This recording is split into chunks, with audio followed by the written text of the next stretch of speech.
next session will be given by Anushri Chitnis on evolving landscapes, learning, unlearning, and relearning landscape architecture. She is a landscape architect and permaculture designer by profession.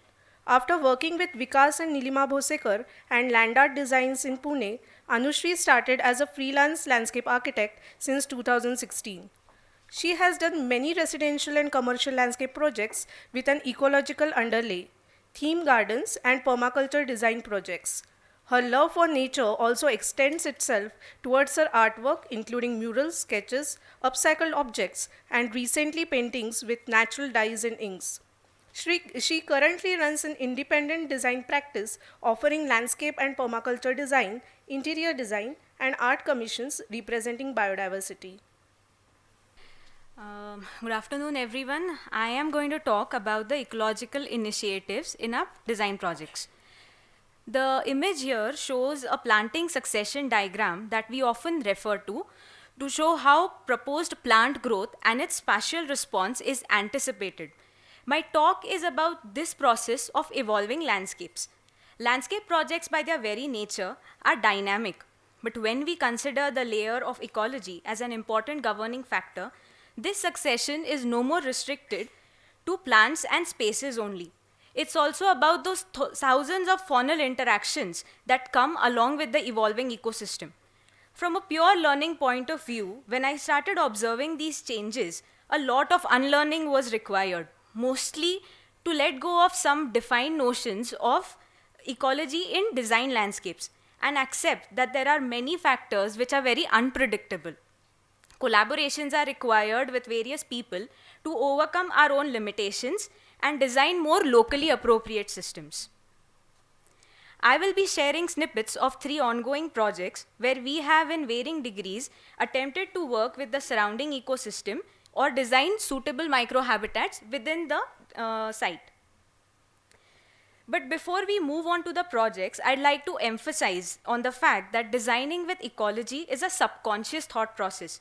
Once we start paying attention to the interactions in nature, thinking with ecology becomes a habit and not just an afterthought. So, there are different forms of inspirations and design philosophies like permaculture that have helped me in this process. Again, there are also personal experiences, places we visit, some designed, some natural, different people that we have encountered in our journeys to inspire us in design thinking. Our first project is a landscape and permaculture design project for a farmhouse near Karjat. It's a half-acre site on which we started work 2 monsoons ago. We call it a muddy process due to the literal hands-on extensive work that was required as an approach for this particular site. So I'll give a short site context. The site is located at the base of a hill range and is surrounded by rice fields. The approach road and an irrigation canal are at a slightly higher elevation on the south. The water seepage from the canal has been a blessing as well as a massive challenge for the site. The site can be divided into 3 parts. First, with the house, a seasonal wetland and a gully. Second, an elevated flat top. And third, which is a farmland. There are some trees like Parzambul, Khair, Viverna, Umber already present in the site. So the main challenges for this particular site were an erosive gully cutting across the site, formation of a wetland due to the excessive clayey soil, stagnation and inundation of water due to improper drainage planning, and some existing deep trenches compounding this effect, which left very little space for proper utilization of space to grow anything in these spaces. The design brief was to create a space for farming and growing native trees to become self-sufficient at some point. The clients were already involved in farming and were well versed with concepts of a sustainable design. With these design objectives, we divided the work across 3 phases: observing the site through different seasons and working with soil, water, and vegetation in our first phase, then establish some systems in design, and the last part was the little bit of curated landscape that was there around the house. So this is a design proposal and it's divided into 3 zones.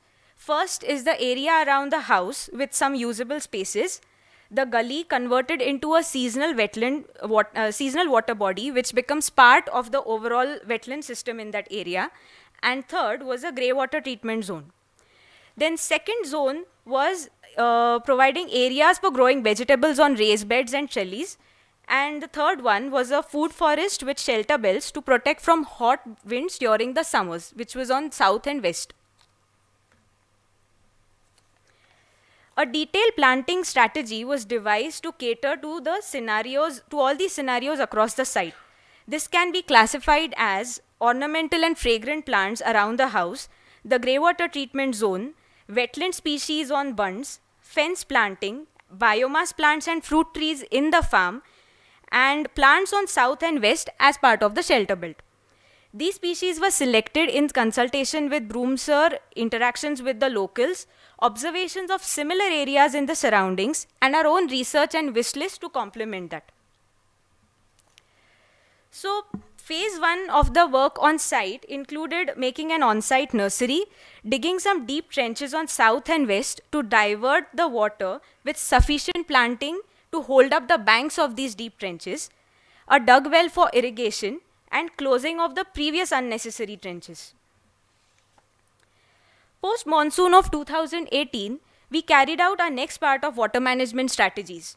Activities on site included making of contours with a level tube, digging of swales for water harvesting and diversion, planting on the bunds, making of raised beds and trellis for growing vegetables.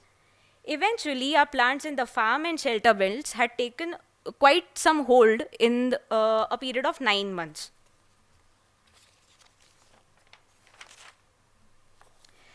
Then we also did a grey water treatment system where we channelized the kitchen waste water and bathing water into a 3-step treatment process. We planted some saplings of various species that were part of the filtration system as well as productive in nature. And within a few months, this became a microhabitat in itself with insects, butterflies, frogs and birds frequenting this zone. And you can see the grey water treatment after 7 months as to what had happened. There is no odor, no smell, and it is functioning very well till date. Then we observed the gully during the previous monsoon and decided to give it a shape while reducing the impact of erosion and creating a seasonal water body with it. We have lined it with stones and planted grasses around it.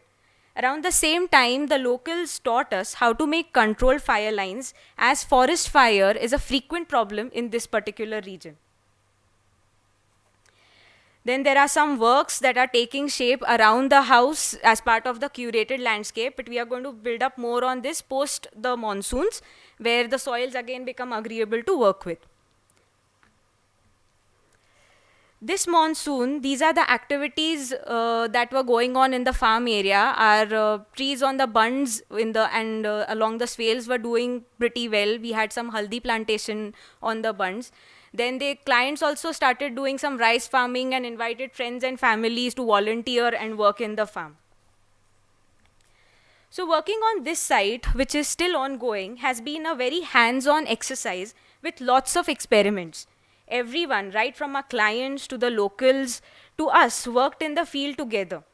The rewards have been in the form of closely observing the plants and systems grow as it slowly turns a part of the surrounding ecosystem.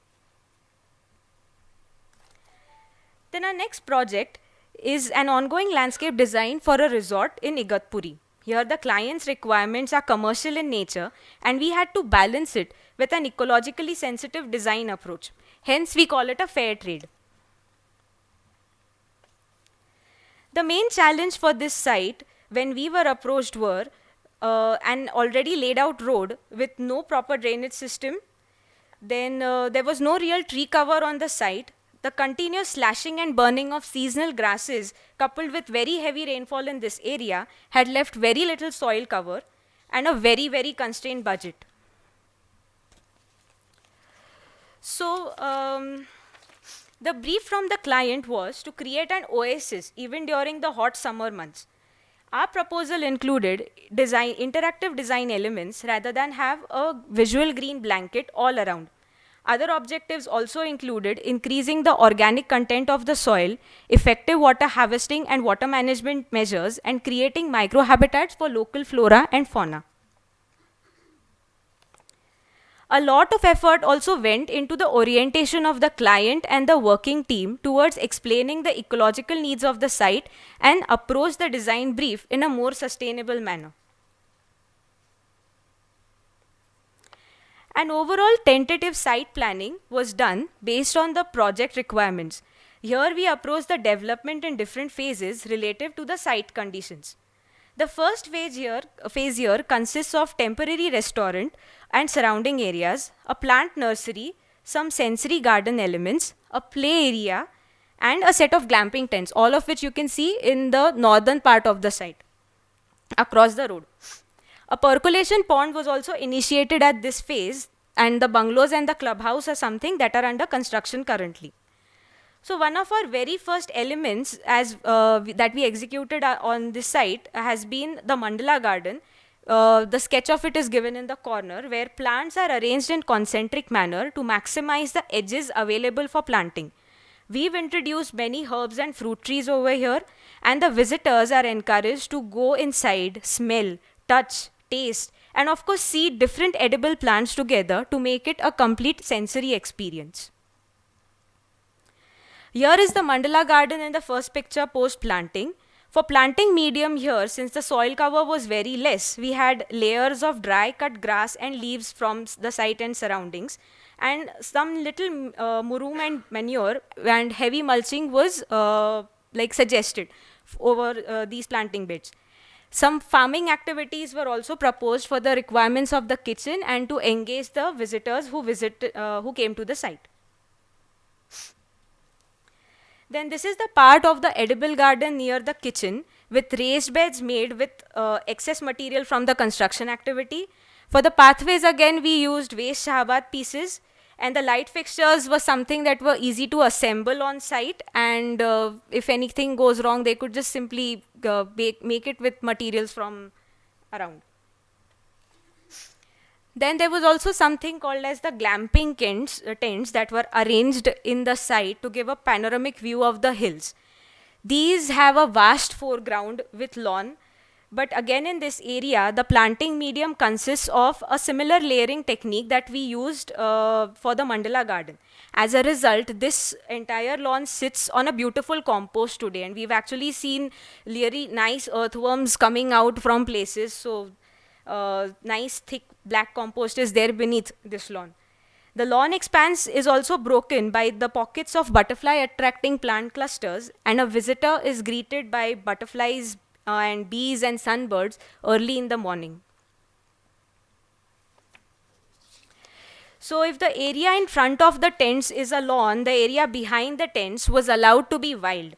We selected species that were particularly doing well near habited areas around this site. So Karanj, Bhend, Nirgudi, Taman, Kanchan, Umbar, Vad, Muchkund were among the principal species that we used in this particular area. We planted these on contour, used methods like drip and pitcher irrigation in summers with excess mulching to reduce the watering requirements. Then we've also planted roadside swales to divert excess water and encourage infiltration in the soil. To create refuse spaces during summers, we proposed and executed these green pavilions. Here we have used the right orientation and plant cover as a shading device to create seating spaces within the site. A mixed plant palette, mulching once again, and within 6 months the pavilions have become literally the coolest places to be on a sunny afternoon. So in this project, we have managed to come up with low-cost and simple solutions in design and create microhabitats with experiments in planting. The site that had no visitors earlier today has various types of frogs, snakes, caterpillars, birds using the trees as perches, and are perhaps finding the site more agreeable than what it was before. Our final project is about collaborations for retrofitting the native place garden with landscape and permaculture interventions, something that Astrid has already introduced, but I'll just quickly talk about it. I'll quickly finish it. I met Astrid at the permaculture design course of 2016 under Narsanna Coppola. This course opened my design thinking into exploring ecological planting practices and planning for productive landscapes.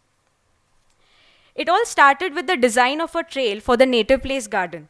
This led us to a thorough documentation of the different interactions in the garden across different seasons. The trail helps the visitor look out for different bird activities, flowering and fruiting patterns in the garden, amongst many other sensory activities.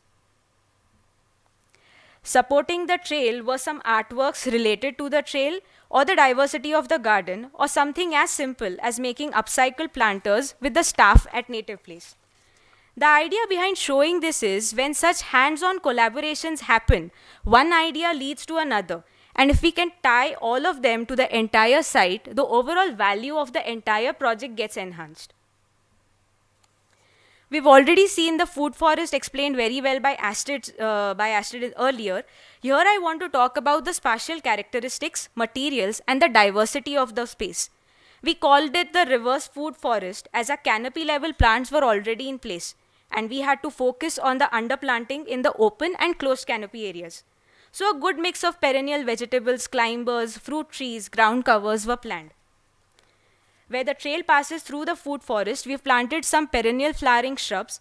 The visitor can see different tiers of edibles right from the ground covers to the canopy. It is also to understand that farming doesn't necessarily mean rows of crops. Edible plants can also be grown in a forest-like biodiverse system.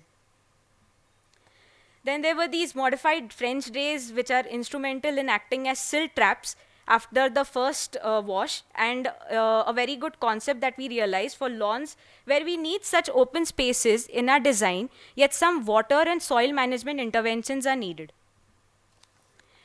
The drainage system continues as a pathway under the gourd trellis. We also built an outdoor kitchen with a chulha and a cob oven on one of the farm terraces of the east. It's a simple structure with cow dung flooring and mud plasters that which looks and blends with the surroundings and acts as a space that can support multiple activities. We've already started conducting workshops in this space, this one being an image from the Natural Dyes workshop, where the materials for the dyes were procured from the garden and Native Place kitchen. So at the end, I would like to say that collaborations like these are again a very hands-on designing and learning experiences. It's something that we can work on in bits and parts, but the idea is to appeal to the whole and not have fragmented design solutions. Collaborations like these are also learning opportunities, as we have had inputs from visitors, the local staff, where we get to tie some new and traditional practices together. It has also helped us close some loops in the overall project that were missing earlier. I'd like to end with an important image that defines the philosophy of permaculture. It shows the gamut of interactions that take place in a system which has undergone successive floral and faunal successions and is still evolving. In all these exercises, the one thing we have learned as landscape architects is that if we can create spaces or create a framework that supports the existing ecosystem, nature will do its job of helping to colonize the same and result in resilient landscape designs. Thank you.